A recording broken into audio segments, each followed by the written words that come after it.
Coach Corey Wayne, and this is my video coaching newsletter. And the topic of today's newsletter is going to be the art of the deal. What we're going to talk about today is Donald Trump's book, The Art of the Deal. No, I'm just kidding.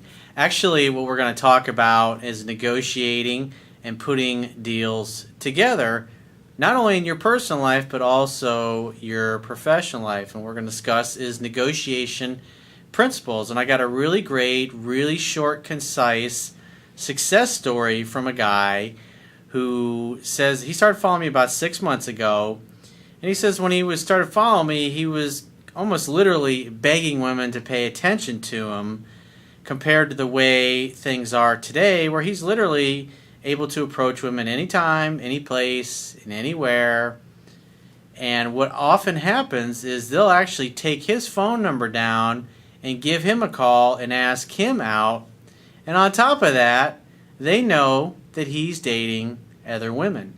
This guy has completely undergone a paradigm shift in how he looks at himself, how he values himself, and how he interacts with the world, and obviously especially with women.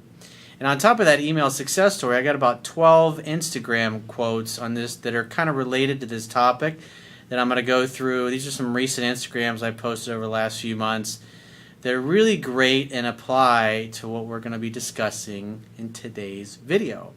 So I have a quote that I wrote on this topic of negotiation, which is going to be kind of the theme for putting a deal together, as I'm actually in the process right now of putting a real estate deal together for myself that I've been working on off and on for almost the better part of a year now. And so you'll see, I'll talk about little tidbits of what I've gone in and a couple other deals, big deals that I've been putting together.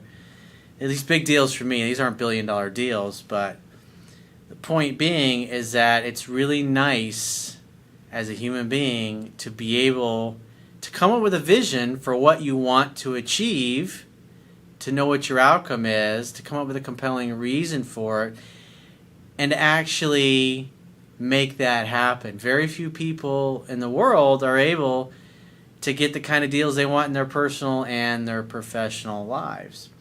And if you follow the things I teach, you will run circles around the people that you know in your life. I get emails all the time from guys that are telling me, I got my dream job, I got a raise, I got the woman of my dreams, I got my girlfriend back, or I got my wife back, or whatever it happens to be. I moved to a new city. And it's really cool to see how people are taking these things that I teach in my book and using it to negotiate on their behalf. So the quote that I wrote says, negotiation and making great deals is an art. Good deal makers negotiate to win and get what they want. Great world-class deal makers negotiate win-win deals where all involved parties get their needs met. In deal making, you must have a vision and know what your outcome is. You also must have an emotionally compelling reason for your vision and outcome. Before beginning negotiations, you must know what your minimum acceptable terms of a deal are and what you will walk away from. Great deals are much easier and more likely to happen when you make the effort to influence the other parties to like and trust you before negotiations. That's where things like how to win friends and influence people come in, where you develop your people building or your rapport building skills. Obviously, my book is very heavy into that, because obviously if you're trying to influence a woman to negotiate a date with you, if you will, you got to be good at getting her to like you and to trust you. And that really comes from being a great listener and being sincerely interested in who they are as a human being. I mean, it's nice to have somebody that knocks your fucking socks off, but if you can't carry a conversation with them, or it just doesn't flow, it's like, why would you want to spend any time with them? It's an absolute waste. The idea is you want somebody that's physically appealing to you, but also mentally, emotionally, and spiritually aligned with you as well, because you're going to have a hell of a lot more fun. Things are going to be a lot easier, and you're going to feel better, and they're going to feel better, because both of you are in it to win it, if you will, together. Endeavor to meet the needs of all parties so everyone can win and get what they want. If a win-win deal is not possible at the present time, you must walk away and communicate that you are open to resumption of negotiations if the other parties change their position to more favorably match your outcomes. Never get emotionally attached to your outcome or winning. It's just business. Some deals take longer to materialize and are only possible when circumstances change in the future. Being infinitely patient pays huge dividends in the long run. And if you're negotiating a real estate deal or some kind of a business deal, the best deals are going to be ones where you have what's called a motivated seller, if you will. Like a deal that I negotiated, my partners and I, this is going back, this was like 15, 16 years ago. It was a $2.5 million deal for an office building. And we were like in a 1,600 square foot place, and we needed something much bigger, but I knew in 2 to 3 years' time, we would really need a lot of space. So I didn't want to lease a space for maybe 2,000, 3,000, 4,000 square feet, and then in another year or two be right back where I was because we were growing so fast, in other words, having to move again. So I wanted to get a place that we could grow into. And I found this office building that was about 10,000 square feet, and it had been sitting on the market for like a year, year and a half. Things weren't really moving in the commercial market. And we really weren't in a position to go and buy a $2.5 million building, commercial building, and put 30% down on it. And so what I looked for when I was looking through all the different properties is I wanted somebody who the property had been sitting on the market for a while. And obviously because they're going to be more motivated. And as I was looking through the listings and seeing the terms, sellers motivated, that's somebody who is going to be more flexible to what we have to offer, which was we had terms and we had some cash to offer, but we weren't going to go and qualify for a big mortgage or anything like that. And plus, we didn't want to tie up that kind of capital. I mean, you figure $2.5 million office building, you're 30%, you're $700 something thousand you got to put down on a commercial loan for something like that. So the deal that we ended up putting together, and when I first approached my partners, they're like, we can't afford a $2.5 million office building. You're crazy. I was like, we're going to negotiate a deal based upon terms. And so the deal that we ended up negotiating on this particular piece of real estate was we put about $70,000 down, and we did what was called a lease option, an option to purchase the property. And so basically what we did is we put 70 grand down, and we negotiated to get 6 months worth of rent for free, which was great. That helped us cash flow wise because I had to hire people, had to train people. And so we had 6 months to kind of gear up financially, cash flow wise, to get our business in a position. So once those big rental payments, I mean, we were paying, I think it was like $1,700, $1,800 a month in rent. So the deal we ended up negotiating was about like $70,000 down, and what we did was a lease purchase for about 3 years. And I remember before we went and sat down for the final negotiation, I had numbers that I wanted to get for rent in the first year, the second year, and the third year. And I was just kind of making some notes here before we did the video. And like my walkaway numbers at the time were like $12,000 a month for rent the first year, $15,000 a month for the second year, and the third year was like something like $18,000, $19,000 a month. And so obviously that's the breaking point. But we ended up getting, I think it was about $8,000 a month, so $4,000 a month less than our walkaway point for the first year. $12,000 instead of the $15,000 for the second year, and then $16,000 instead of the $18,000. So we did better than what we were expecting. And on top of that, we put about $50,000 in just some renovation, some stuff in the building when we first moved in, to put a couple walls up and things of that nature, painted and and made the place, because it was a little rundown, little beat up in some of the areas like the lobby and the bathrooms and stuff. And then what was really cool is because we were doing a lease purchase. It was a lease with an option to purchase. We called it a lease purchase. So when you do that, the $70,000 down payment really is not so much a deposit, it's option money. In other words, that's what we use to purchase the right to buy the building after renting it for 3 years.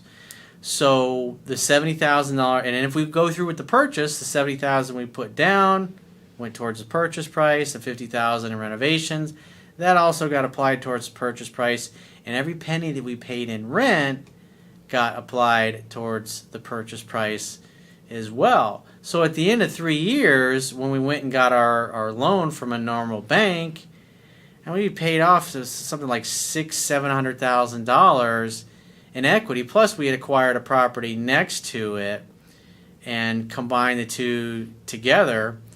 So that in essence made up our down payment. So we got credit for everything. In essence, what the deal ended up working out to be was we financed that property. We got control of it, and we financed it interest-free for 3 years. I mean, it was a great deal. It's because, I mean, I think it took us a better part, probably 8 or 9 months from the time I started till the time we actually moved into this particular place. And you got to be, like I was talking about in the quote, is that you got to be infinitely patient when it comes to a deal. Like the one I've just negotiated recently, at least another really cool place on the ocean that you'll eventually down the road start seeing in videos.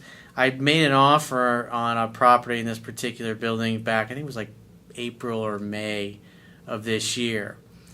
And couldn't come to terms with the seller, and I was like, fuck it. Now I walked away from it. And the property they ended up finally getting it's bigger, it's nicer, more amenities, and I got way better deal, way better terms, better view, better ocean. It's just all around a better deal. And one of the things I learned many years ago when I was in the construction industry and real estate, because I was just constantly negotiating all the time. When you're a GC and you're negotiating contracts on big deals, you get in the habit of everything is about negotiation.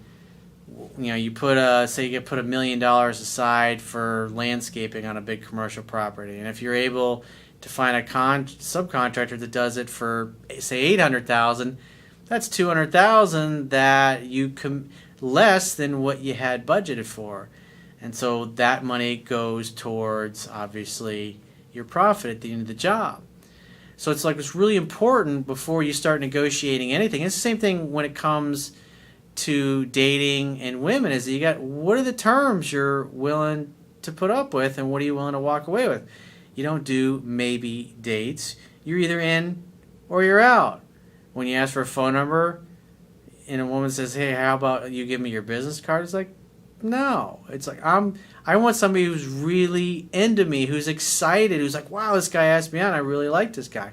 If there's no enthusiasm, I don't think so. I'm going to walk away from that. Oh, you want a friend zone? Oh, we want to be friends first? It's like, no, that doesn't work for me either. You got to be willing to walk away, but you got to know all these things ahead of time. And that's why I go through such detail about this in my book, is because when you have these principles of what you, deep down, we all want what we want, but how many of us sacrifice, okay, well, all right, well, I'll be friends for a while, and then when she sees how awesome I am, I'll get out of friend zone, we'll be lovers, and we'll live happily ever after. It's like, no, it doesn't fucking work that way. Because when you compromise your principles, when you compromise your value, and especially when you go along with terms that aren't that desirable, you're going to fucking resent it. And women know, they can feel that, they can sense that when a guy is agreeing to something that deep down he really doesn't want to fucking agree to. And so with that in mind, because it's like, if you look at what I teach in my book, a lot of it is sales skills, a lot of it is negotiation techniques that you're going to use in your personal life, especially for obviously many of you who are watching this that came to me originally because you were having a problem in your personal life. And when you become good at negotiating your personal life, just like I talk about in the book, you'd be amazed at how that spills over into other aspects of your life when it comes to negotiating a raise, or maybe a headhunter contacts you and wants to offer you another job.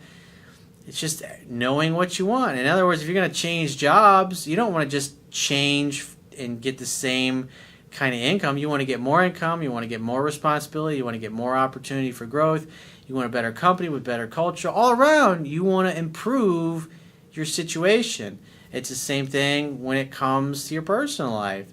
Maybe when you start out, you're not dating the kind of caliber of person that deep down you feel you really want or you really deserve, but you got to learn. You got to fumble through it. That's how, obviously, you get better and you arrive at a place like where this particular guy. So let's go through this guy's email, and then I'm going to go through the Instagram quotes. He says, "Hey, Corey, you rock, man. For the past 10 years, my pickup skills have gone down, and I started to act needy and kind of stroking women out of desperation." So you were using compliments as a bribe for sex in a relationship. Obviously, that doesn't work too well. He says, "Just by saying the wrong thing, not listening, and not concentrating on my purpose in life as a man." I see this all the time. Having a great personal life is a side effect of having a great life that you're proud of.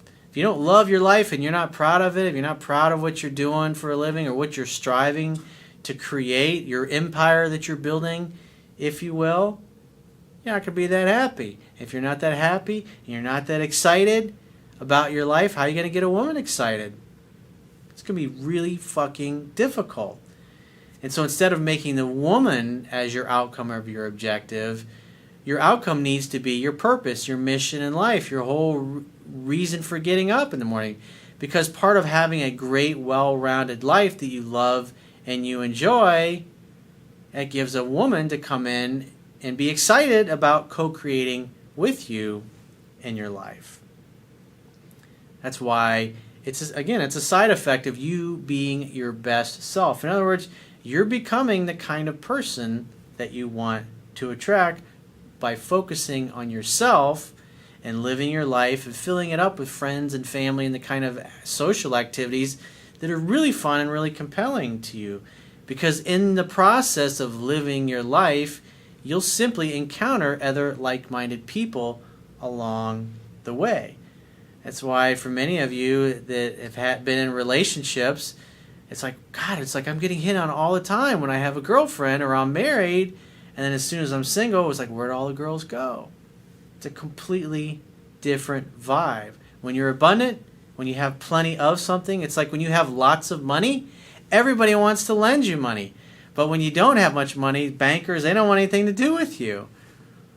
And it's the same thing if you're looking for a job and you don't know how to negotiate on your behalf and you don't know the things I teach and how to get any job you want, and you haven't worked in a year or two, you're going to be really desperate. But if you go in there with the approach of, what is this company offering me? What's their culture like? What are the managers like? What are the opportunity for advancement like? Is it a stable company? Is it really well run? What are the chances that it's going to continue to grow and expand in the future? You're going to be asking questions. You're not going to be in a desperate, please give me a job. You're going to be like, well, what do you guys have? What's your culture like? What are your managers like? What's the owner of the company like? You're going to want to know these things. And so therefore you're going to be asking questions. And instead of trying to sell them on why they should give you a job, by flipping the script and asking questions, they then, because everybody loves to talk about themselves. And I mean, I recently had a problem with a vendor, a very big multi-billion-dollar company, and I was dealing with their customer service the other day, and I was just like, I fucking had enough. I looked up online and I found the CEO's email, and I emailed the fucking CEO. And within like 3 hours, CEOs of multi-billion-dollar companies don't like to get emails from clients telling them some part of their business and how it's fucked up and why it's fucked up and why it needs to change. He had somebody on his executive team contact me personally, call me on my cell phone, and got it handled, got it resolved, because the people who were supposed to handle it, it was so compartmentalized. They're like, well, we can't solve it. Sorry, there's nothing we can do. I went right to the fucking CEO. I didn't even fuck around. And I got what I wanted. You got to talk to the right people. So he says, I'm in my early 40s, and I purchased your book 6 months ago, and I'm on my 9th time reading it, and it has changed my life. I have an abundance amount of women, and that I'm doing anything I please with them. As a matter of fact, they know that I am lining them up, and they do not care. They still want to see me. Because he's a valuable commodity. And he's not attached. He's like, hey, this is who I am. I'm not looking to just jump into a relationship or anything. I've got lots of options, and I want to take my time. And if I'm going to get serious, I'm only going to get serious with somebody who's really cool, who's really flexible, who's a giver, who's really easy to get along with, who's a great communicator. I'm going to take my time. And guys who have lots of choices, lots of options, get lots of offers. In other words, the best place to be is multiple offers. It's like that commercial building. They didn't have any offers, so they were really flexible and really motivated, and we negotiated a killer deal, just like the one that I was talking about I just negotiated. I mean, I'm thinking I'm paying close to a third of what normally this property gets rent-wise because of the terms that I negotiated on it.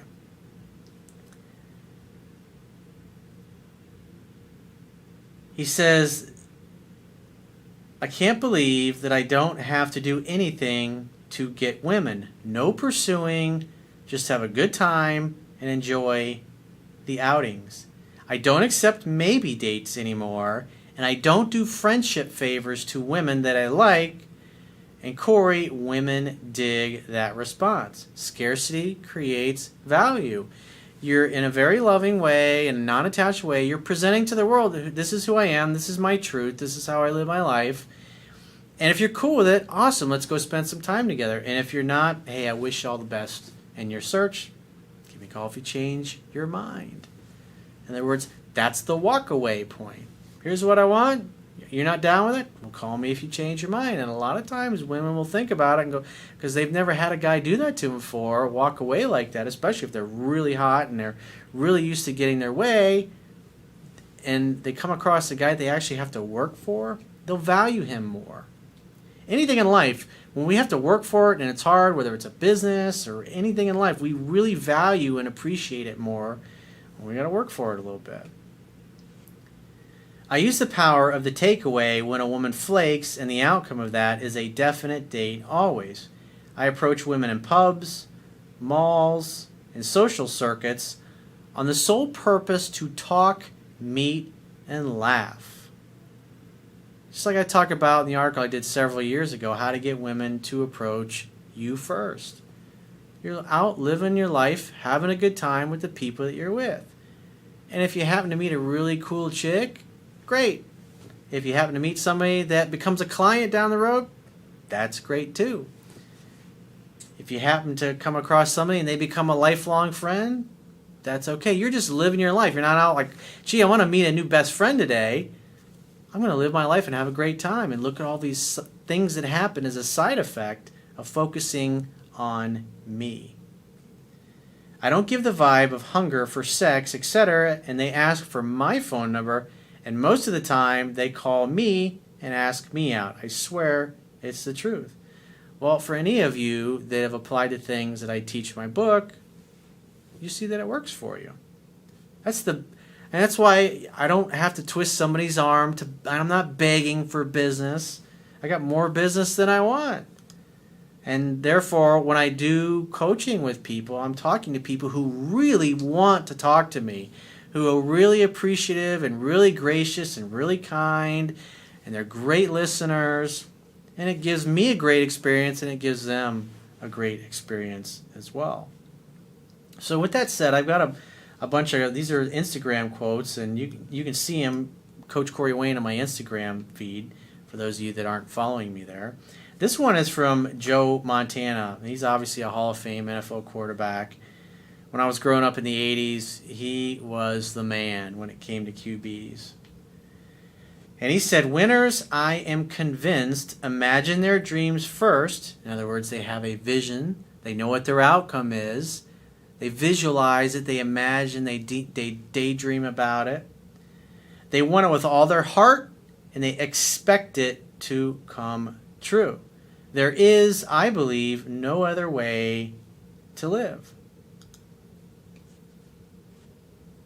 Just like the deal that I just negotiated recently. I've been working on this thing better part of a year now.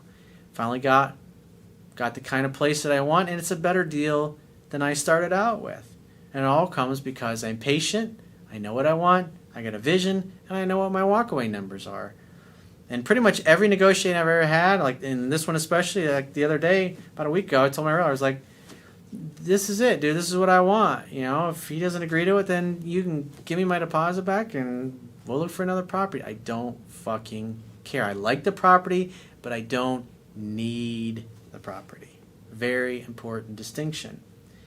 24 hours later, dude totally changed his tune. It's very powerful. He was a motivated seller. And this one is from Bill Walsh, who was actually Joe Montana's quarterback. He said, almost always your road to victory goes through a place called failure. Well, looking at that commercial real estate deal that I did 15, 16 years ago, I think there was probably 2 or 3 properties that I made offers on or that just really didn't work out. But because I knew my outcome, I had a vision, I knew what I wanted, eventually came across somebody who was a motivated seller. Just like this guy that I negotiated a real estate deal this past week. First deal fell through back in April, and I was patient, and then another unit came available, and I got the deal that I wanted. I got a better deal than the first one. The place is even bigger, has more bedrooms, more amenities, nicer the way it's decked out and built. And it's like same thing when it comes to your personal life and who you're going to date, who you're going to spend, who you're going to have relationships with. When you settle, at some point, you might be able, the first couple weeks, first couple months, you're like, hey, this is great, but after a while, if this person is lacking something that's really important to you, that's really important as far as your values and your goals, as the months go by, you're going to start to have buyer's remorse, especially if you got into a relationship with them and they weren't what you really wanted because you were afraid you wouldn't find it. Again, you got to be willing to walk away because at the end of the day, life's too short. You're never going to be happy when you settle. This one is from Jack Dempsey. He was an American boxer, and he said, a champion is someone who gets up when he can. How many people, when they run into an obstacle or a difficulty or a challenge, just throw their hands up and say, fuck it, I can't do it, it's not in the cards, I'll never get the deal I want. Just like one of my business partners, like, there's no way we can afford a $2 million property. We can't do that. I was like, we can do a lease purchase and do it on terms. All we got to do is find a motivated seller. And this quote is one of my favorites. It's from Lao Tzu. And I've been thinking about this one a lot lately. And it says, the Tao is unpredictable to those that live according to plans. Only those who have no agenda are in harmony with the Tao. In other words, that commercial deal 15, 16 years ago, I could have gotten all pissed off with those first 2 or 3 that didn't go through and said, fuck it, it's just we're never going to be able to get the kind of office building we want. We're just going to have to rent something. Then I would have gone and rented something, and all that money we invested in rental payments, and then plus the appreciation when we sold it, we all made, like myself, my partners, we each walked away with like a little over $500,000 from that deal. That would have been $500,000 I would have never fucking made. So between the 3 of us, that was $1.5 million in profit that would have never been made if I'd have been all butthurt and upset when that first deal or two fell through, and I would have just said fuck it and gone and rented someplace and just burned my rent money up. And same thing with this one. I didn't get the deal I wanted back in April, and it was a really cool unit, but the one I got now is even better. It's like if you give the universe time, if you stay, that's why it's so important. What is your outcome? What is most important to you, and why is it important to you? And when you stick to that, eventually, with enough time and enough patience, you will get what you want. It's always worked out for me. It's not a matter of hope. It's simply a matter of time. This one's from Christopher Reeve. He was an American actor who, in a horse riding accident, he got thrown off his horse and landed on his head and broke his neck. He said, a hero is an ordinary individual who finds the strength to persevere and endure in spite of overwhelming obstacles. Dude was pretty inspirational. Considering he couldn't talk, he couldn't move anything when he first got injured. This one's from Joel Osteen. He's a televangelist, American preacher. Like when it comes to quotes, I look at the wisdom. I see sometimes when I post these quotes, whether it's Instagram or I talk about it in my YouTube videos or I post on Facebook, people look at who the person is that said it and they fucking flip out or freak out and have a fucking cow about it. I'm looking at the wisdom. What can I learn from this combination of words? How can these words help me achieve what I want to achieve? If you're going to do anything great in life, there will be opposition, setbacks, delays, and critics. Focus on the goal. Focus on your outcome. This one is from Edgar Cayce, and I really like this. Really talks about things resonating with what is in your heart. And whenever I've ignored that little inner voice, things haven't worked out too well. And when I've followed what felt right, it's never once has it steered me wrong. When it came to jobs, negotiating deals, when it came to who I dated, when it came to the people that I had friends with, when it came to potentially working with clients or firing a client if I didn't like the way they were treating me or talking to my staff. And this is like a universal truth. And he said, if the ideal is prompted by truth, it will bring contentment, peace, harmony, and the like. In other words, if it's aligned with your heart and your outcome, it'll feel right. You'll have a sense of peace about it. You'll know, you'll have certainty. And if that's missing, you need to keep moving and keep searching and keep looking. Don't be like the average person. As soon as they run into the first fucking obstacle, they throw their hands up, they start looking for a way to gain some certainty and settle, and they want the quick fucking fix. If you can let go of your need for the quick fix in anything in life, every area of your life will change for the better. This one's from Bob Parsons. He's the founder and CEO of GoDaddy. The guy's an entrepreneur. Obviously a very successful multimillionaire. He says, almost nothing works the first time it's attempted. Just because what you're doing does not seem to be working doesn't mean it won't work. It just means that it might not work the way you're doing it. If it was easy, everyone would be doing it, and you wouldn't have an opportunity. This one is a Navy SEAL motto. Really great quote. One of my favorites. And it says, even when the mission seems impossible, it is the strength of our belief that makes success possible. The absence of this belief guarantees failure. You know, many guys come to me and they never know what it's like to date the kind of woman that knocks their fucking socks off and who feels the same way. Most guys will never experience what that's like.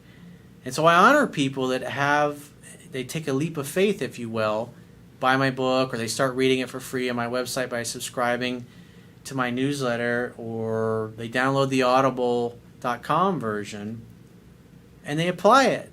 And what's cool about what's in my book is the more you apply it, the more you start to see that the universal truths that are in my book, they work. That builds your confidence. And as your confidence grows, the quality of the person you're able to attract is also going to grow. It's about reaching your full potential. I mean, think about it. What is the point of having desire for a certain type of person and then never getting to experience what it's like to be with that kind of person? Or having desire to have a certain type of job or a career or a business and never being able to experience that. That's a fucking tragedy. Continuous effort, not strength or intelligence, is the key to unlocking our potential. This is one from Leanne Cortez. She's a self-help author. Really cool one. Continuous effort, not strength or intelligence, is the key to unlocking our potential. Most people just fucking give up the first sign of trouble. This one is from Benjamin Disraeli. He was a British politician and writer, and he twice served as the Prime Minister of the United Kingdom. And he said, the secret of success is constancy to purpose. In other words, being perpetually committed day in, day out, week after week, month after month, year after year, decade after decade to your purpose and mission in life.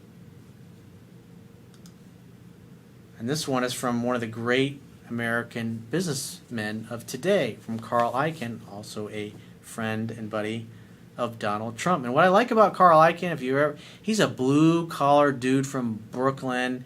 He speaks his mind. He's got no fucks to give. He speaks his truth. He doesn't care what you think. He's a total alpha male. He says, in life and business, there are two cardinal sins. The first is to act precipitously, without thought, and the second is to not act at all. If you're looking for a quick fix, if you're looking to solve or get yourself out of pain and just run away from something because you had a failure, that's not going to help you achieve your outcomes. Or when you have an opportunity, not doing anything about that opportunity. And I think it was Ralph Waldo Emerson said that fear ruins more people's dreams than anything else in life. Definitely something to think about.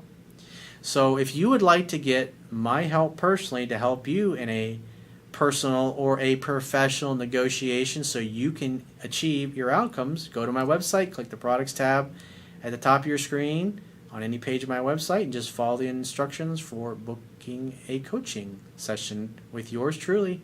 And I will talk to you soon.